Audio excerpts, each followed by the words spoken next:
My name is Annika, and my research examines the role and rhetoric of pro-life women engaged in anti-abortion activism. This research takes place in Houston at a time in which abortion is broadly prohibited. When I meet Sarah, a worker at Houston Coalition for Life, the first thing I notice about her is her shirt.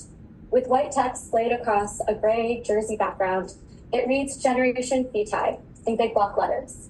The second thing I notice about her is her age. She's at most a few years older than I am. Though at the time I didn't know the meaning of these words, this slogan and the idea of it stayed with me, that of a new generation within the pro-life movement. This concept of generational evolution would become central to my research on crisis pregnancy centers. I focus my attention on a specific Houston crisis pregnancy center. I trace the movement's lineage, and in the fall of 2024 and spring of 2025, I weekly interviewed Houston Coalition's workers. I also attended free classes offered to Houston Coalition's mothers and some of Houston Coalition's events. With abortion being not only a contentious but a criminalized topic in 2025, I want to start off by defining a crisis pregnancy center. Crisis pregnancy centers, simply put, are the backbone of the anti-abortion movement. Most are affiliated with one of two major networks of CPCs, though this is often not a publicly available fact. For instance, for the first few months that I interviewed HCL workers, they told me multiple times that they did not work with any other CPCs. After about 5 months, they told me that they were CareNet affiliates. CareNet and Heartbeat International are two of the largest CPC networks, which collectively comprise this billion-dollar industry. Even before Dobbs, CPCs outnumbered abortion clinics in the US by a long shot. Crisis pregnancy centers legitimize themselves by positioning themselves as filling a need. To the state, it's justified by providing free resources, and to some pregnant women through temporary material relief. In providing this temporary material assistance, CPCs engage in a number of deceptive practices, however. Physicians and policymakers alike have warned that CPCs, as they exist today, pose a grave medical risk to women. My research addresses the scarcity of literature that centers crisis pregnancy centers as a site of anti-abortion activism. Among these goals listed on the screen, my research set out to examine the rhetoric that is used to sustain these centers internally and externally, and to better understand HCL's claim that 93% of women who interact with them choose life. As anthropologists, we understand the value of capturing rhetoric. It's rhetoric and persuasion that shape our understanding of social issues. Our biosocial cultural reality is constructed and deconstructed. We experience the world through rhetorically mediated forms of knowledge. But to understand what has changed, we have to understand where we came from.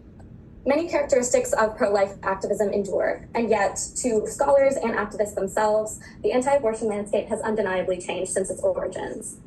Though CPCs have always positioned themselves as the non-violent arm of the pro-life movement, they've also put in considerable work to distance themselves from the more said violent arm of extremist activism that derives itself from Operation Rescue, activism that was specifically aimed at abortion clinic obstruction.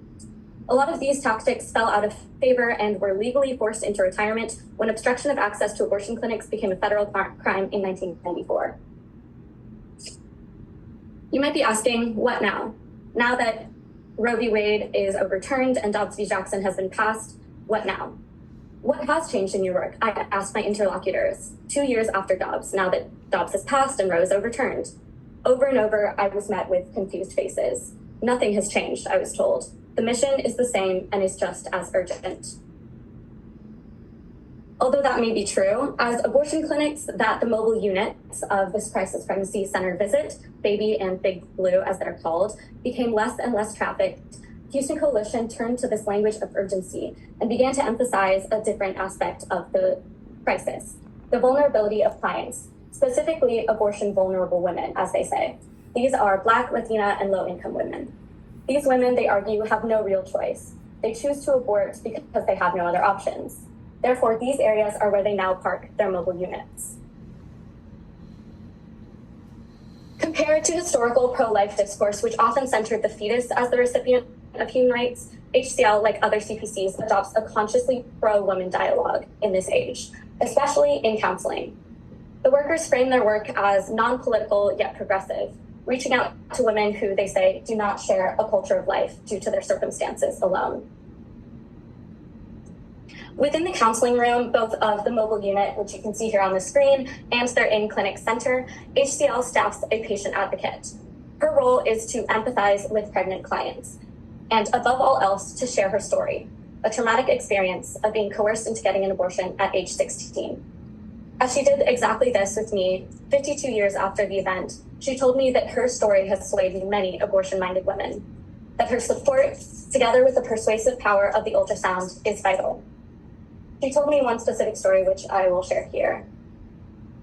A woman that came into the Mobile Crisis Pregnancy Center bus came in for an ultrasound before going into a Planned Parenthood. This woman was, as they described, abortion-minded. After 2 hours of continuous counseling and viewing and hearing her fetus's heartbeat on the ultrasound, she said she accepted her baby and broke down. This story continues with the messaging handed and available to pregnant patients.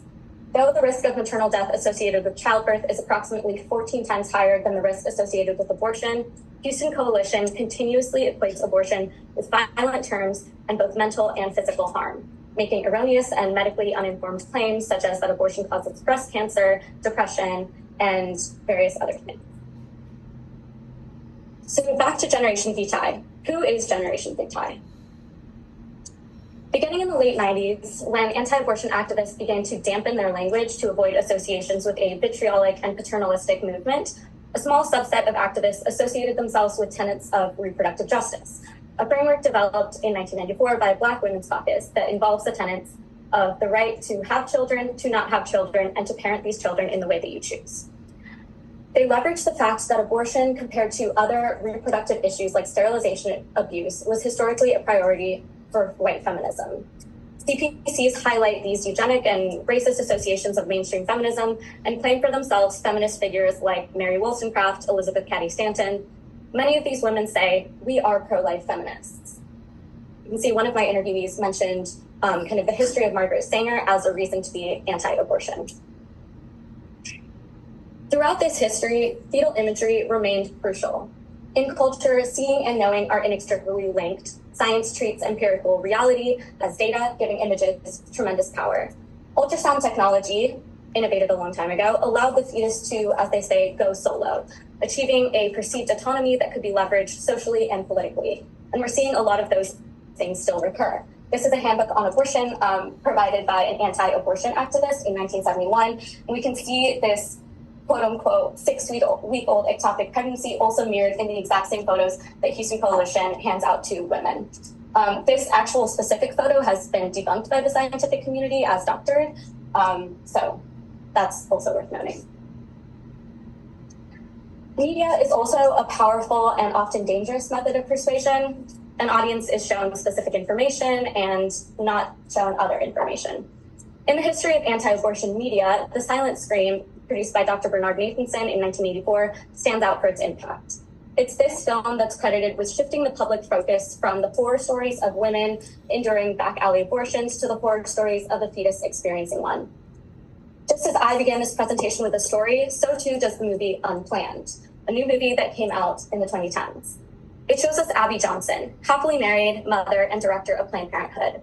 After taking us through a sunny, blissful morning in her life, the viewer is then transported along with her to a violent and graphic depiction of a surgical abortion. The film is careful not to blame women for getting abortions. They're instead portrayed as helpless pawns, connived and manipulated by evil Planned Parenthood staffers who just want to swipe their credit card. The true crux of the film emphasizes many of the same I've mapped, that abortion is portrayed as violent, coercive, and overall harmful to women. And with the undercurrent that any who advocate for abortion do so at the cost of and with the intention of harming women. Though abortion is medically safe, that's unlikely to matter to unplanned audiences who aren't given these statistics or information. The film relies on the intensely graphic imagery reminiscent of the famous aborted fetus photos that were central to pro-life in the 80s. However, the woman-centered narrative that it promotes is singular and unique. Activists in the 90s described conviction narratives, an external sense of obligation that committed them to the pro-life cause. And this is where Johnson is key to the film's strategic brilliance and emblematic of Generation Vitae's persuasive strategies with her conversion narrative. From Planned Parenthood to anti-abortion advocacy, she's able to target a precise ideological middle ground, viewers who are maybe exposed to reproductive rights but not fully committed to either polarized side.